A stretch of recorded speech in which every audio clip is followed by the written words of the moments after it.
So when you're wrong, and I was wrong in this case because I always thought that Blackbeard was going to have the devil fruit. I called it the mythical bad fruit model devil, which could also be called the mythical bad fruit model Satan or what have you.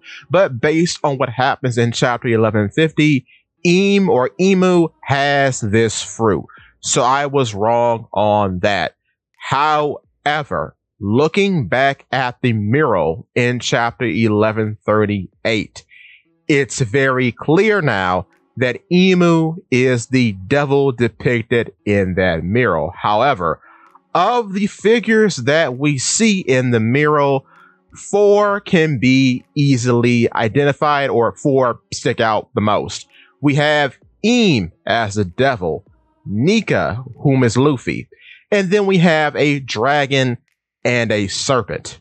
The dragon-esque figure, I think, is Monkey D. Dragon. However, based on my current pivot at the moment, I think the serpent is none other than Marshall D. Teach. I have also done videos about Emu being the serpent. However, those ideas cannot be attributed to Teach because I have found some very interesting comparisons that Teach has with serpents throughout the narrative.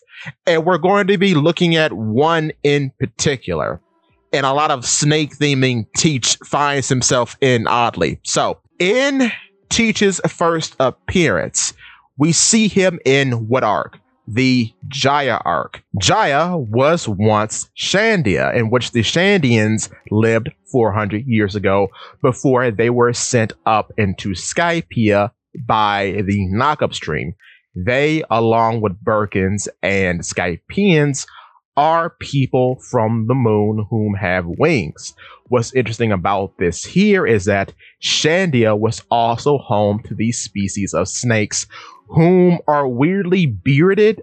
Their species isn't really talked about or given a proper name, but they're the species of blue bearded snakes of which the Shandian tribe worshipped as deities. However, in chapter 289 specifically, during the Kalgra and Nolan flashback, Kalgra kills the child of the snake that Nolan killed at the start of the flashback, who was about to eat his daughter. What is interesting about this is that this exchange after he kills the snake leads to him and his people being disillusioned that these species of snakes are actually deities. Why this is important is because this then leads to the notion that deities don't exist in the flesh in One Piece. A mortal cannot be a deity, which then leads into the whole theme of Skypiea too with Eniru.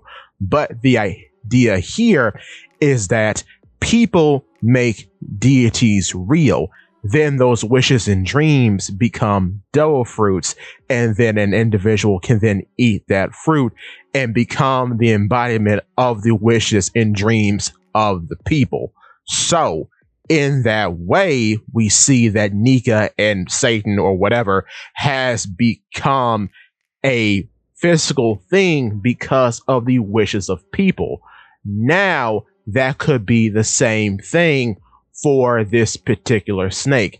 The idea of this snake being a deity could have been given birth in the form of a devil fruit, which is why I think a mythical snake fruit could exist out there with the deified form of this particular snake. This then brings us back to the mural of chapter 1138, because even though we see a devil and we see Nika and a dragon, we see the snake in the middle of what seems to be a civilization. What makes this so interesting is that Shandia was a civilization created by the Shandian tribe. These snakes are native to Shandia, and then they are native to the upper yard once Shandia is sent up into the sky thanks to the Knockup Stream, of which they again are a part of a civilization. So snakes in this case are always a part of a civilization. This then extends outside of Shandia to Amazon Lily, because Amazon Lily 2 is a snake-run civilization in which the Amazons of Amazon Lily use snakes in their daily lives as weapons. This is interesting too when you consider that Blackbeard as well appeared on Amazon Lily during the time skip in order to take Boa Hancock's devil fruit. So we have two situations in which Blackbeard is in a spot that was once home to snakes, or is a home to snakes. We have Jaya, which was once Shandia, and now we have Amazon Lily. But to take things back to the idea of false deities or mortals positioning themselves as deities, you have the snake species, and then you have Eniru within the Ark of Skypia, in which a visitor comes to the land and proves to the people that the mortal being positioning themselves as a deity is nothing more than an obstacle waiting to be overcome. So with that being said, you could say that in both situations, this snake and Eniru are types of pretenders. They are trying to sit in a position not necessarily fit for them. And this is the entire motive of Blackbeard, because Blackbeard so desperately wants to be Rox D. Zebek. The idea of him wanting to be Rox D. Zebek can trail him back to his very start, because that could have been the reason why he so desperately wanted to be a part of the Whitebeard Pirates under Edward Newgate, because Edward Newgate was a former crewmate of Rox D. Zebek. This then leads us into him wanting to assume the position of Warlord and then Yonko because of Rox D. Zebek. This too could be the reason why Blackbeard wanted Hachinoso, the pirate island, and needed some sort of assistance from Kobe and Law to defeat Wang Ji in order to take the island, which was once the home base of Rox D. Zebek. His main ship is called the Saber of Zebek. His supposed dream that we find out in Egghead via Devon and Augur when confronted by Saturn say that their group's motive is the world, which means they wish to take over the world, which is what was Zebek's dream, to become king of the world, not king of the pirates, but the king of the world. So in that way, Blackbeard is trying to forcibly become the second coming of Rox D. Zebek. You can even see this in how he tries to assemble his crew in Impel Down, because you can see in him hosting a tournament on level 6, and whomever is the strongest gets to come with him as a twisted version of a debut backfight, which is how Rox D. Zebek got all the strong guys in his crew. So I said to say, Blackbeard is a pretender. He's trying to live up to the status of someone else instead of being himself, which is why I think it's a very fitting fruit for him to have, and that being this mythical snake fruit, because the snake in the theme of the narrative represents the misunderstanding of an animal for a deity. So in that way, I think this fits Blackbeard very well, because Blackbeard is a parody of a bunch of great men melded into one guy. His hideout, borrowed. His ship name, borrowed. The concept and how he got his crew, borrowed. His epithet, Blackbeard, borrowed from Edward Newgate, otherwise known as Whitebeard. That is why at Marineford, before Whitebeard kicks the bucket, he tells Teach that Roger is not waiting for him. He will not achieve great things.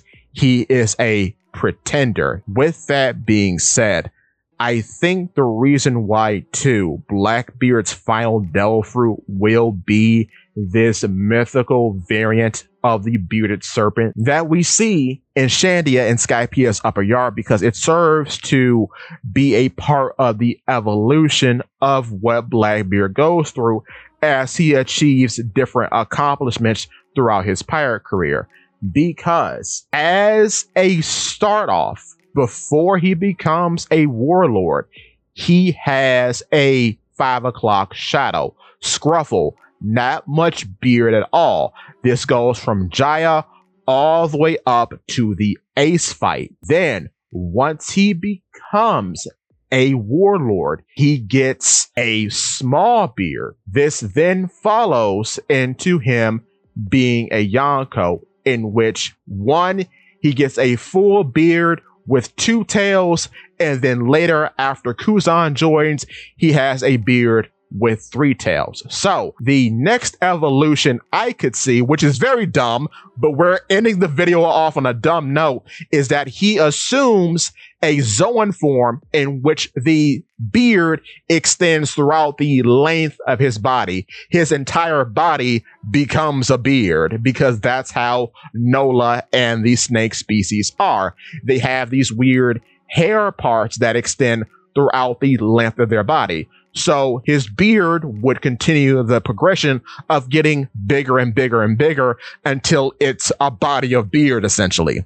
That's dumb, but to me, it makes a lot of sense, and it would be a silly evolution of what he's been going through so far. But another reason why this is such an interesting ability for Blackbeard is because the bearded snake species that Nola belongs to are known for their venomous bite. The venom is so potent that it can bore through the bark of the giant trees of Upper Yard in Skypia. Now, how this relates back to Blackbeard is because a very interesting trait of Blackbeard's that's often inconsistent are his teeth. His teeth are sometimes missing and sometimes they're not. Another interesting point that relates back to Blackbeard are the events of Impel Down, because number 1, Blackbeard talks to Luffy about Sky Island existing.